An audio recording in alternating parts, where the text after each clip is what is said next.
Hello my dear students. In this video we are going to study word play on page number 25. In this on this page or in this word play there are three things we are going to learn. One, that is anagrams. Two, mother tongue or other tongue. And three, that is riddles. In this way, these three things we are going to learn here in this video.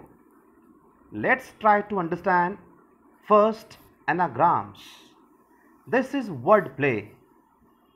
What is anagrams? See here, an anagram is a play on words. विद्यार्थी मित्रांनो, anagram हा एक शब्दांचा एक खेळ आहे. Play on words. Created by rearranging the letters of the original words to make a new word or phrase. काय बरं याचा अर्थ पहा. शब्दांचा हा खेळ कसा आहे. इथे rearranging the letters of the original word. आपल्यासमोर एक शब्द दिला असेल, जो शब्द दिला असेल त्या शब्दांमध्ये जी अक्षर आहेत त्या अक्षरांपासून तेवढेच अक्षर घेऊन त्यापेक्षा अधिक किंवा कमी अक्षर न घेता त्यामध्ये जेवढी अक्षर आहेत त्या सर्व अक्षरांचा उपयोग करून एक नवीन अर्थपूर्ण शब्द बनवणं, त्याला म्हणायचं anagram. A new word or phrase. Anagrams can be fun and witty. We can often find examples of anagrams in everyday life. For example, state. पहा मित्रांनो, anagram म्हणजे काय समजून घ्या. एवढ्याच सांगितलं. anagram म्हणजे समजा इथे पहा एक शब्द दिला आहे STA बेटा STATE स्टेट. यामध्ये 1 2 3 4 5 लेटर्स आहेत, 5 अक्षर आहेत. तर मित्रांनो, ह्यात जी 5 अक्षर आहेत ह्या शब्दामध्ये ती सगळी अक्षर त्यापेक्षा अधिक किंवा काहीतरी कमी करून असं नाही. दिलेल्या शब्दामध्ये जेवढी अक्षर असतात, जी अक्षर असतात ते सगळे अक्षर वापरून नवीन अर्थपूर्ण शब्द तयार करणं त्याला म्हणायचं anagram. तर पहा इथे स्टेट पासून TASTE टेस्ट म्हणजेच काय आहे, चव. आपण चेक करूयात. पहा आता इकडे हा टी घेतला आपण इकडे, ठीक आहे. त्यानंतर ए आहे, हा ए पहा. एस आहे, हा एस आहे. त्यानंतर टी आहे, हा टी पहा. तर अशा प्रकारे मित्रांनो, anagram म्हणजे दिलेला जो शब्द असतो ओरिजिनल वर्ड त्यामध्ये जेवढी आणि जी अक्षर असतात त्यांपासून नवीन शब्द तयार करणं, ठीक आहे. एक्झाम्पल पहा इकडे आणखीन. डस्टी पासून स्टडी, सेव पासून वेस, थिंग पासून night,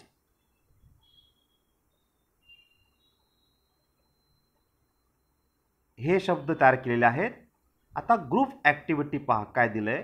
divide the class in 4 groups. तर मित्रांनो, इथे तुम्हाला मॅक्सिमम वर्ड्स बनवायचे आहेत. पहा इथे प्रश्न आहे इंडिव्हिज्युअल ॲक्टिव्हिटी. आपण हा बघूया बा. 10 TEN 10. 10 पासून काय बरं आपण anagram करू शकतो. या शब्दामध्ये 3 अक्षर आहेत बघा. ही 10 हा जो शब्द आहे ना याच्यामध्ये अक्षर 3 TEN. मग पहा NET, नेट शब्द बनला. हा एन घेतला, ई घेतला आणि हा टी घेतला, नेट. इथे पहा डायरी शब्द आहे, आपण डेअरी शब्द करू शकतो यापासून डी, ओके नाही. डी च्या पुढे काय घेणार, डायरी पहा इथे आहे DAIRY. तर तुम्ही इथे वर्ड काय तयार करणार, डायरी पासून आपण इकडे डेअरी जो वर्ड आहे तो तयार करू शकतो. त्याची स्पेलिंग पहा काय आपण करू शकतो, DIARY अशा प्रकारे. पुढे काय दिलं बघा, ग्लीन. तर ग्लीन पासून काय करणार, तर ग्लीन पासून आपण करू शकतो एक नवीन शब्द, तो म्हणजे अँगल, ANGLE किंवा एंजिल, ANGEL अशा प्रकारे. फॉर्मर पासून करणार रिफॉर्म, REFORM, रिफॉर्म.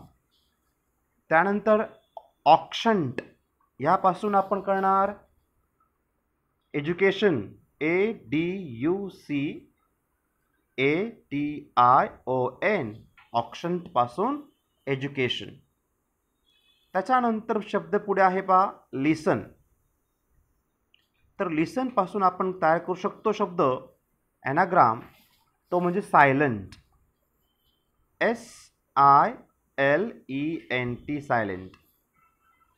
ॲलेग्री बा त्यापासून लार्जली, LARGELY किंवा गॅलरी सुद्धा आपण लिहू शकतो, तयार करू शकतो गॅलरी. त्यानंतर आहे शब्द पुढे फ्युनरल, त्यापासून आपण तयार करू शकतो फ्लॅनर, FLANEUR. त्याच्यानंतर टीचर वडे पहा, टीचरपासून आपण करू शकतो चीटर, CHEATER. डॉर्मिटरी पासून आपण तयार करू शकतो dirty room, DIRTYROOM, dirty room. तर अशा प्रकारे ह्या शब्दांपासून आपण नवीन अर्थपूर्ण शब्द तयार करतो आणि ह्याला म्हणायचं anagram. Hope so you understood this first activity which is on word play, that is anagram. Anagram म्हणजे दिलेला जो शब्द असेल त्या शब्दात जेवढी अक्षरं असतील त्या सर्व अक्षरांचा उपयोग करून नवीन अर्थपूर्ण शब्द तयार करणं. ओके, नेक्स्ट पॉईंट बघूया आपण, mother tongue for other tongue, or other tongue. Mother tongue म्हणजे आपली मातृभाषा. काय आहे समजून घेऊयात. There are some words in English which sound like words in our mother टंग.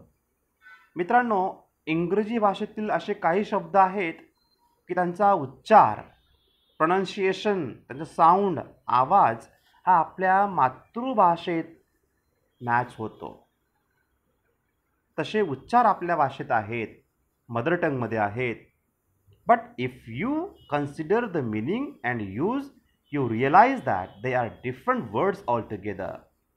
उच्चार जरी सेम असला परंतु त्यांचा अर्थ मात्र फार वेगळा असतो आहे. फॉर एक्झाम्पल बघा, पहिलं बघूया आपण, रोज, ROAC, रोज गुलाबाचं फूल आहे. मिनिंग त्याचा काय होतो इंग्लिशमध्ये, अ फ्लावर. आणि मिनिंग इन मराठी, रोज म्हणजे डेली, दररोज. मिनिंग इन हिंदी, रोज एव्हरी डे.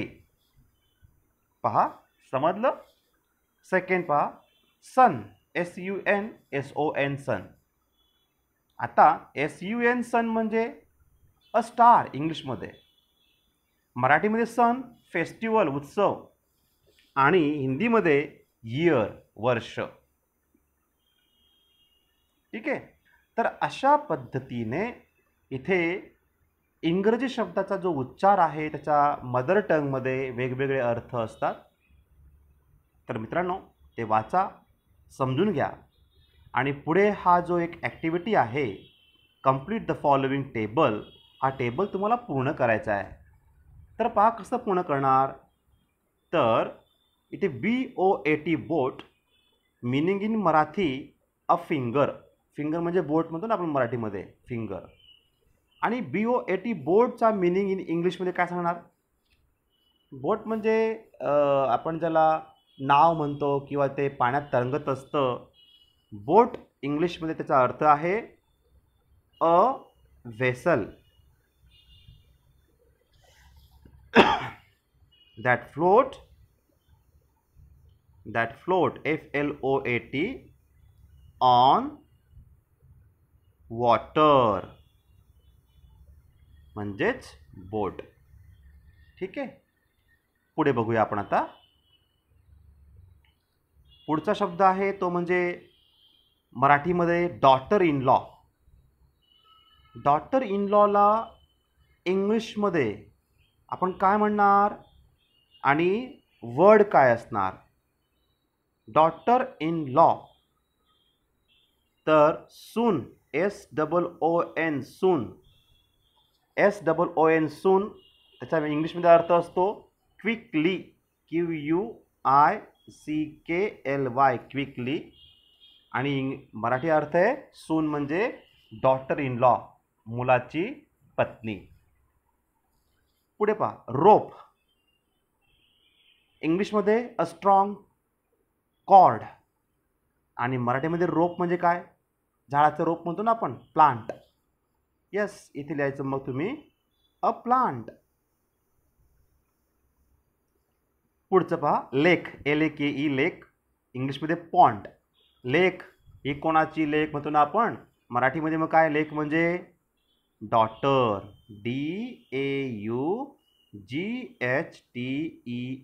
डॉटर. नंतर नेम. इंग्लिशमध्ये a name of a person, place or thing. Name म्हणजे एखाद्या व्यक्तीचं नाव, वस्तूचं नाव. पण नेम मराठीमध्ये आपण काय म्हणतो, एम, AIM. नेम धरला, आपण म्हणतो नेम धरणे, टार्गेट. नंतर मोर. इंग्लिशमध्ये मच आणि मराठीमध्ये मोरला आपण पिकॉक म्हणतो. मोर, पिकॉक म्हणजेच मोर, PEACOCK, पिकॉक. आता पुढे पहा, केस, CASE, केस. इंग्लिशमध्ये सूट, SUIT, सूट. आणि केस मराठीमध्ये हेअर, HAIR, केस. तर अशा पद्धतीने आपण या ठिकाणी मदर टंग किंवा अदर टंग हा टॉपिक सुद्धा समजून घेतलेला आहे. आता नेक्स्ट टॉपिक आहे तो म्हणजे रिडल्स, तो समजून घेऊया. रिडल्स म्हणजे काय, कोडी. खूप मजेशीर असतं, गमतीशीर असतं. पहा, ही ग्रुप ॲक्टिव्हिटी आहे. The teacher divides the class in 4 groups. Activity आहे, 4 ग्रुपमध्ये क्लास डिवाइड करणार. Teacher ask the groups to read the riddles and choose the correct answer for each one. The group that finishes correctly first in the winner. ठीक आहे, हा एक छोटासा game आहे या ठिकाणी. आणि एका इथे रिडल सांगितल्यानंतर त्याचं अचूक उत्तर कोण देणार तर तो विनर होणार. पहिला प्रश्न, पहिला riddle. What comes down but never goes up. असं काय असतं ते की ते खाली येते परंतु वर जात नाही. What comes down but never goes up. तर मित्रांनो, याचं उत्तर आपण सांगू शकतो RAIN, रेन, पाऊस. पाऊस खाली येतो आकाशातून, ढगातून, परंतु पृथ्वीवरून ढगात जातो का पाऊस? नाही. Second, What has hands but cannot clap? असं काय आहे की ज्याला हँड्स असतात, हात असतात, परंतु क्लॅप करू शकत नाही? ते म्हणजे CLOCK, क्लॉक, घड्याळ. What has a neck but no head? मित्रांनो, तिसरा रिडल आहे. What has a neck but no head? त्या ठिकाणी नेक असते, मान असते त्याला, परंतु हेड मात्र नसते, डोकं मात्र नसतं, मान मात्र असते. That is bottle. BOTTLE, bottle. शेवटचा आहे. What can you see in a calendar as well as it up? What can you see in a calendar as well as it up? काय सांगणार पहा. या ठिकाणी कॅलेंडर जे असतं ते आपण पाहतो. त्यात काय आपण पाहतो,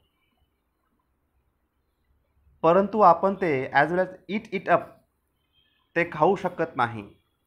ते म्हणजे डेट. DATE, date. शेवटचं पहा. What belongs to you but is used more by others? What belongs to you, काय तुमचं ते असतं, but is used more by others, पण ते सगळेजण त्याचा यूज करतात. ते म्हणजे तुमचं नाव. बेटा, ते असतं आपलं नाव. या ठिकाणी आपण सांगू शकतो दॅट इज आवर नेम. इथे ती लिहायचे. बेटा, here NAME, name. In this way, dear students, here in this video we study word play. In this word play we learned 3 activities: anagrams, mother tongue, and riddles. Hope so you understood it. We will meet in our next video. Till then, take care.